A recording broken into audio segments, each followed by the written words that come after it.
Hit the like button right now if you like listening to music. Okay, and now that the button is blue, we're all good to go. Everyone likes music. We like different music, but we still like music. And I think we all know that music is a great way to learn English. You can learn pronunciation. You can train your ear and get used to different accents and different versions of the same English language. What? When I was learning, music helped me a lot, and I still can't live without it. I even make it myself, so obviously it's a big part of my life. However, you need to be careful. You need to know that music is not always great for us. There is something you have to know, and something that frequently happens in music. It's mistakes. Yeah, you heard me right. A lot of popular songs don't really have perfect grammar. And there's two main reasons for it. And the first reason is informal everyday English is not 100% perfect either, because a lot of native speakers make mistakes. It's either on purpose or not, but they do, and it's perfectly normal. The second reason is, sometimes for a great rhyme or a nice rhythm, you have to sacrifice the grammar. Now let's go over a few examples of very popular songs and correct mistakes, I guess. Everything's in English. All you need to know. All right. How did you learn to speak English? And the first song is Grenade by Bruno Mars.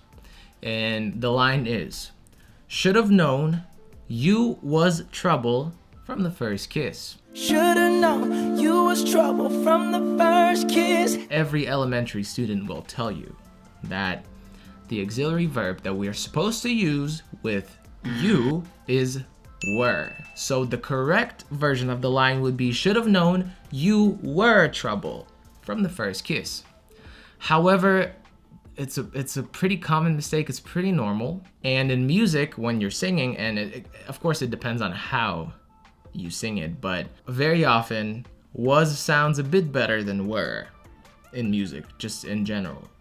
So that's why it's always done. And also in everyday life, just natural spoken everyday English, people do that as well. So the first mistake that we noticed and found is incorrect usage of auxiliary verbs, specifically was and were. Let's move on. The next one is Can't Stop the Feeling by Justin Timberlake. And the lines are, "And ain't nobody leaving soon, so keep dancing. I don't need no reason, don't need control." And ain't nobody leaving soon, so keep dancing. I don't need no reason, don't need control. So the first thing, ain't nobody leaving soon, and that's double negative. It's wrong. It's incorrect. But again, in informal English, people do it all the time, and it's perfectly fine. However, if we're talking about formal, perfect English, of course, we need to replace that. Even if we disregard ain't, which is already pretty informal, we can just replace nobody with anybody, and it will sound something like this. Ain't anybody leaving soon. But if we want to get rid of ain't as well, we would just say, and nobody's leaving soon, so keep dancing. Now the second line, I don't need no reason, don't need control. Again, same thing, double negative, don't need no reason. So you could either say, I don't need a reason, or you could say, I need no reason. The second mistake is double negatives. They are used very often, it's very common. But again, if you're writing something serious or you're communicating with a very important circle of people or something like that, I don't know, then you might want to stay away from it. But if it's just everyday conversation, it's perfectly fine. Some people do it on purpose even. So, up to you. The next song is Bad Romance by Lady Gaga. And the line is, you and me could write a bad romance.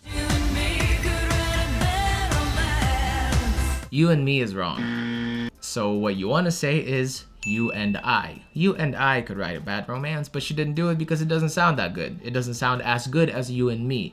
It just has something about it that works with that specific line, with the rhythm of the song, and just the song in general. So you and me could write a bad romance is technically wrong, but because it sounds better, that's what we would use. Also, it's a very typical mistake as well for just normal everyday English. So, but there are some examples of songs where it's used correctly. For example, G-Eazy and Halsey, Him and I. That's a great one. So the mistake here is the incorrect usage of pronouns. The next song is Me Too by Meghan Trainor. And the line is, if I was you, I'd wanna be me too. If I was you, I'd wanna be me too. And the mistake here is was. Now, when we're talking about hypothetical situations, when I imagine that I'm someone else, I'm gonna say if I were you. That's the proper way to do it. If I were you, I'd want to be me too. That's the correct version of the line.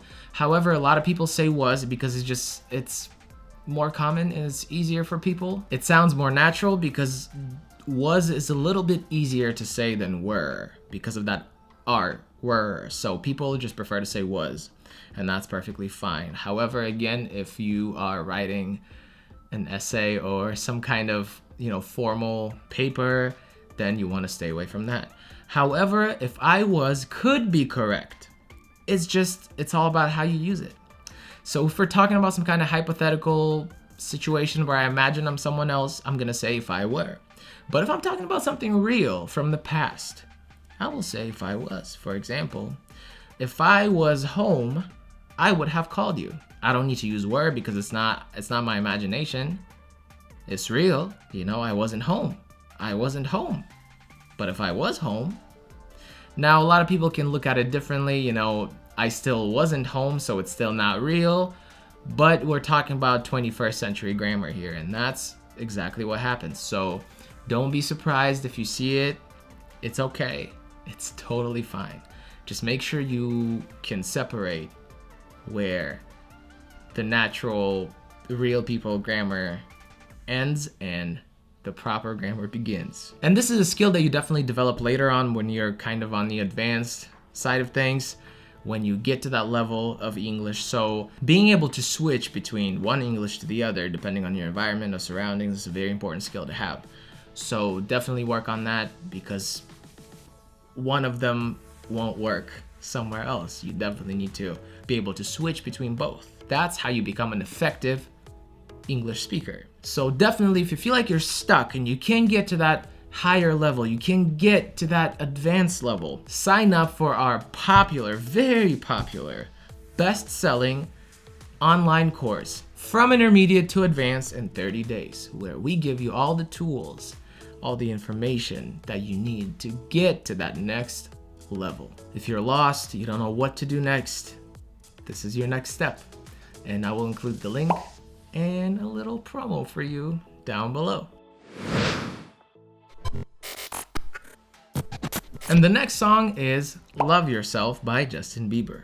And the line is, my mama don't like you and she likes everyone.